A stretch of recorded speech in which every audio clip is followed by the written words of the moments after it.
हाँ, आज हम लोग भारतीय संविधान में मंत्रिमंडल और मंत्रिपरिषद के विषय में चर्चा करेंगे हम लोग।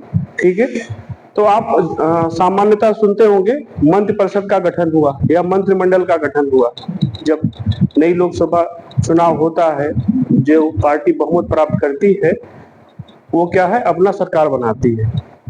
वो सरकार जब बनाती है उस सरकार को क्या है के द्वारा राष्ट्रपति को अपना नाम देती है कैबिनेट के लिए, उसमें प्रधानमंत्री। तो मंत्रिपरिषद और मंत्रिमंडल में पहले क्या अंतर है, किस अनुच्छेद में है, उसके विषय में हम लोग चर्चा कर लेते हैं पहले। अगर हम लोग बात करें मंत्रिपरिषद, मंत्रिपरिषद मंत्रिपरिषद क्या है, इसका अगर हम लोग भारतीय संविधान में अनुच्छेद में इसमें है दो महत्वपूर्ण अनुच्छेद है इसमें। ठीक है, 74 से लेकर के अनुच्छेद 75। ठीक है, दो अनुच्छेद महत्वपूर्ण है मंत्रिपरिषद के लिए। ये मंत्रिपरिषद का गठन कब होता है, ये राष्ट्रपति को सलाह देने के लिए। ठीक है, जो लोकसभा चुनाव में, ठीक है, जो बहुमत प्राप्त की हुई पार्टी अपना मंत्रिपरिषद का गठन करता है, किसके द्वारा, राष्ट्रपति के द्वारा। तो उसको हम लोग एक एक करके पढ़ेंगे। तो संविधान अनुच्छेद 14 जो है वो कहता, भारतीय संविधान अनुच्छेद 74 कट करो, फिर से एक बार कट करो। ठीक है, हाँ हाँ, भारतीय संविधान अनुच्छेद 74 जो है कि जो क्या है, राष्ट्रपति के लिए एक मंत्री परिषद की व्यवस्था की जाए, क्योंकि राष्ट्रपति क्या है, सभी कार्यकारी का प्रमुख होता है। ठीक है, उसी के नाम पर सारे जो सरकारी कार्य किए जाते हैं, कार्यकारी कार्य, विधायी कार्य किए जाते हैं, किसके द्वारा किया जाता है, मंत्रिपरिषद, राष्ट्रपति के नाम। लेकिन वास्तविक कौन है, प्रधानमंत्री। कार्यपालिका का प्रधान कौन है, राष्ट्रपति है, लेकिन वास्तविक कौन है, प्रमुख कौन है, प्रधानमंत्री है, प्रधानमंत्री है। अच्छा, ठीक है, प्रधानमंत्री है। ठीक है, तो ये 74 अनुच्छेद 74 और 75 में इसका दिया है, एक एक करके हम लोग अभी पढ़ेंगे। ठीक है, अब ये आपने सामान्यतः सुना होगा मंत्रिपरिषद। ठीक है, मंत्रिपरिषद पढ़ा आपने, ये अनुच्छेद किसमें है, भारतीय संविधान में 74 और 75 में दिया गया है। ठीक है, 74-75 में दिया गया। आप कभी कभी सुनते मंत्रिमंडल का गठन हुआ, मंत्रिमंडल, मंत्रिमंडल। अब ये ना, ठीक है, अब पहले हम लोग इसका कहाँ स्रोत कहाँ से है वो जान लेते हैं।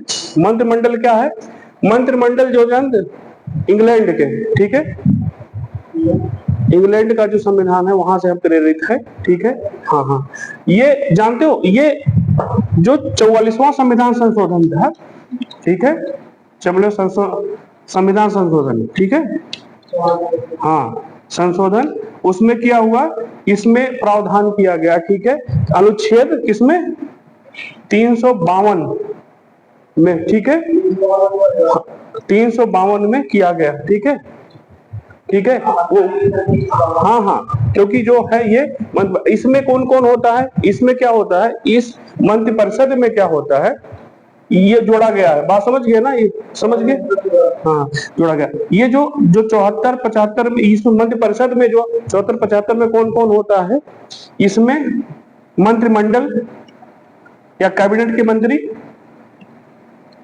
ठीक है, अभी समझ में आ जाएगा आपको, इसमें छोटा बड़ा मंत्रिमंडल के मंत्री कितने होते हैं, मंत्रिमंडल मंत्री होते हैं।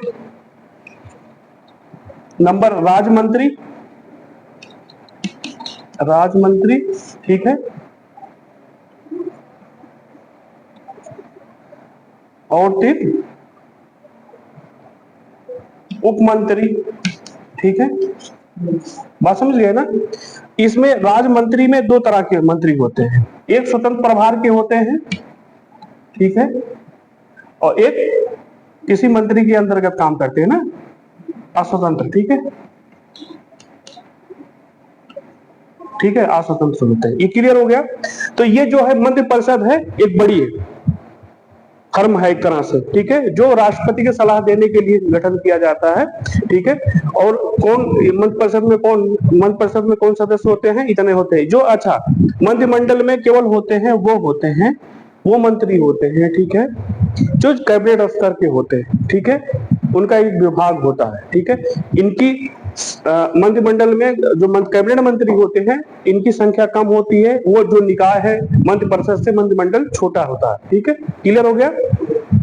और क्या है कि ये जो मंत्रिमंडल के बाद राज्य मंत्री है, अगर भाई कैबिनेट मंत्री हैं, वैसे मान लो कोई गृह मंत्री है, अब एक गृह मंत्री हो, ठीक है, और पूरे देश को चला सकता है? नहीं चला सकता है। तो अलग अलग प्रदेशों के लिए राज्य मंत्री बनाए जाते हैं, ठीक है। राज्य मंत्री इसलिए बनाए जाते हैं कि जिससे उस विभाग की जो व्यवस्था है, ठीक है, अच्छी चलती रहे और बनी रहे, ठीक है। तो क्या हुआ, तो अच्छा इसमें दो तरह के होते हैं, एक स्वतंत्र प्रभार होता है राज्य का, ठीक है। एक क्योंकि उनको स्वतंत्र क्यों होता है? क्योंकि उनको कैबिनेट मंत्री को बताना नहीं होता, अपने हिसाब से वो काम कर देगा, आपको स्वतंत्र प्रभार दे दिया गया, ठीक है, राज्य का। और दूसरा क्या अस्वतंत्र होगा, इनको रिपोर्ट करनी होती है संबंधित मंत्री, कैबिनेट मंत्री को, ठीक है। उप मंत्री है, अब समझ लीजिए, ठीक है, ये नहीं काम कर पा रहे तो, और कुछ और बड़ा विभाग है, काम नहीं हो पा रहा सुचारू रूप से, या कार्यकारी कार्य नहीं संचालित हो पा रहा सही से, तो उप मंत्रियों का प्रावधान किया गया, ठीक है, क्लियर हो गया।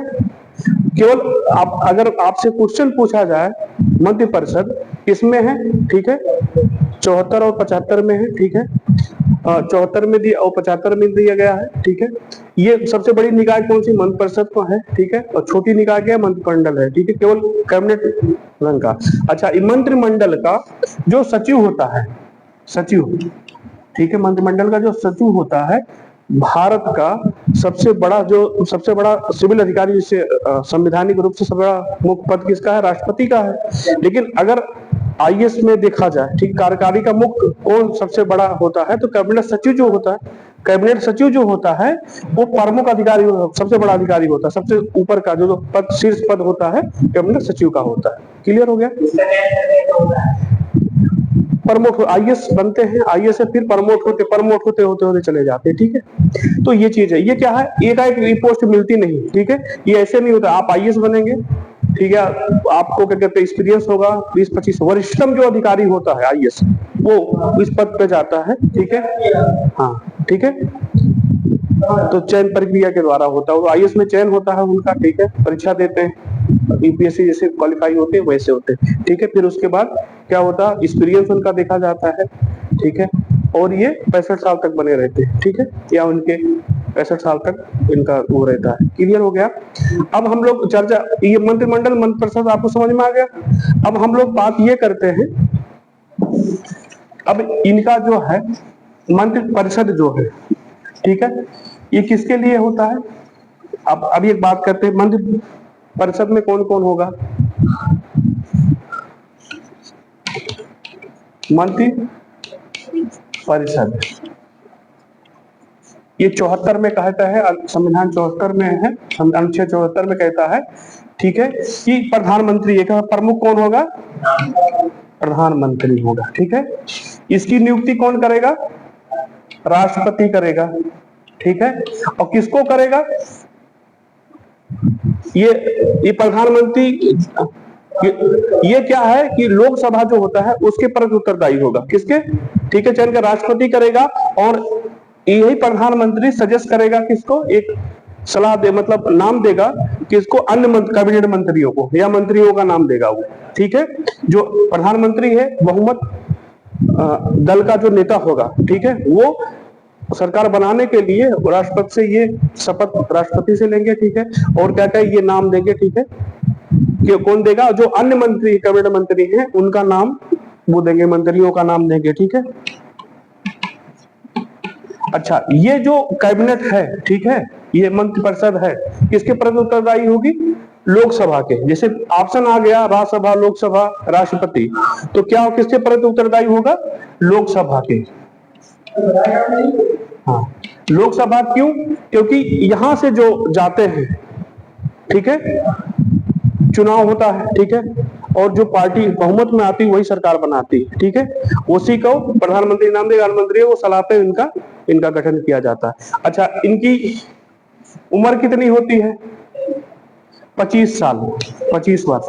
एक सांसद बनने के लिए, लोकसभा के लिए 25 साल, न्यूनतम 25 साल होना चाहिए, ठीक है।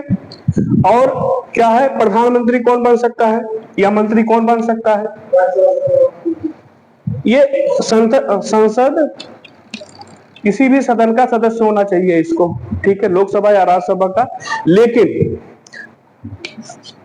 विशेष परिस्थितियों में मान लीजिए प्रधानमंत्री हमें इनको बनाना, चुनाव नहीं जीते या चुनाव लड़ा नहीं, इनको ही बनाना है मुझे, तो 6 माह तक, ठीक है, वो बिना किसी सदन का सदस्य हुए, ठीक है, हाँ, 6 माह तक वो कोई प्रधानमंत्री का पोस्ट पे आप रह सकता है, मंत्री के पद पे रहता है। अगर 6 महीने के पश्चात उसको बना रहना है मंत्रिमंडल में या मंत्रिपरिषद में, तो उसको किसी भी सदन का सदस्य होना होगा, ठीक है, या उसको चुनाव लड़ना या जीतना, सदस्य बनना पड़ेगा, ठीक है। ये क्लियर हो गया? तो अब ये क्लियर हो गया आपको, ठीक है। 6 महीना के बाद वो प्रधानमंत्री हो चाहे और अन्य मंत्री हो, वो नहीं रह सकता जब तक वो सदस्य ना बन जाए, चाहे राज्यसभा या लोकसभा। यही सेम ना, सेम क्वेश्चन है, ठीक है। अच्छा, अब ये आपसे 3-4 क्वेश्चन बनेंगे इसमें। अच्छा, इनका वेतन भत्ते, ठीक है, अगर हम लोग बात करें, ठीक है। अच्छा भाई, कितने मंत्री बनाए जा सकते हैं, ये भी सवाल है, ठीक है, ये सवाल बनता है ना। तो भारतीय संविधान अनुच्छेद 75 में क्या कहता है, 75A में कहता है कि 2003 में कौन सा 91वां संविधान संशोधन आया, उसमें यह कहा गया कि जो लोकसभा के सदस्य हैं, ठीक है, कुल सदस्य का 15% से अधिक नहीं होना चाहिए। कितना? हाँ, 15% से अधिक नहीं होना चाहिए, ठीक है। कभी संशोधित किया? 2003 में 91वां संविधान संशोधन है, ठीक है। ये क्वेश्चन बन सकता है, 3-4 क्वेश्चन आपके बनेंगे। इसमें है 75A में दिया गया है, ये उत्तरदायी किसके प्रति होगा? लोकसभा के प्रति उत्तरदायी होगा, ठीक है, मंत्रिपरिषद, ठीक है, मंत्री, ठीक है, सरकार बनाएंगे, और मंत्रिपरिषद या मंत्रिमंडल जो या मंत्रिपरिषद बनेगा, उसमें केवल कुल सदन के, लोकसभा सदन के या जो सदस्य होंगे उसके 15% से अधिक नहीं होगा, ठीक है, उसके अंदर में ही होना। नहीं पता लगे सभी को मंत्री बनाते चले जाएं, ऐसा नहीं हो सकता, ठीक है। ये क्लियर हो गया। और अगर हम बात करें अनुच्छेद, ठीक है, 75 में, इसमें क्या लिखा गया जानते हो? इनका वेतन भत्ता कितना होगा, ठीक है, ये संसद निर्धारित करेगी। हाँ, ठीक है, लोकसभा और राज्यसभा, हाँ, वेतन भत्ता भाई, कितना वेतन, कितनी व्यवस्थाएं, क्या भत्ते दिए जा सकते हैं, वो उसका निर्धारण कौन करेगा? संसद करेगा, ठीक है। अच्छा, ठीक है। अच्छा, ये मंत्री, ये समझ लीजिए राष्ट्रपति के प्रसाद पर्यंत होते हैं, समझिए एक तरह से उस, जी,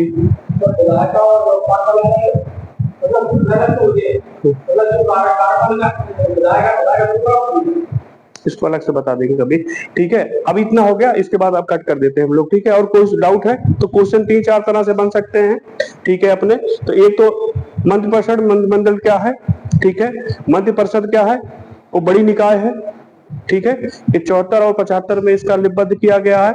और इसके ऊपर जो है क्या कहते हैं, मंत्रिमंडल है, कहाँ से इंस्पायर है? इंग्लैंड के संविधान से इंस्पायर है, ठीक है।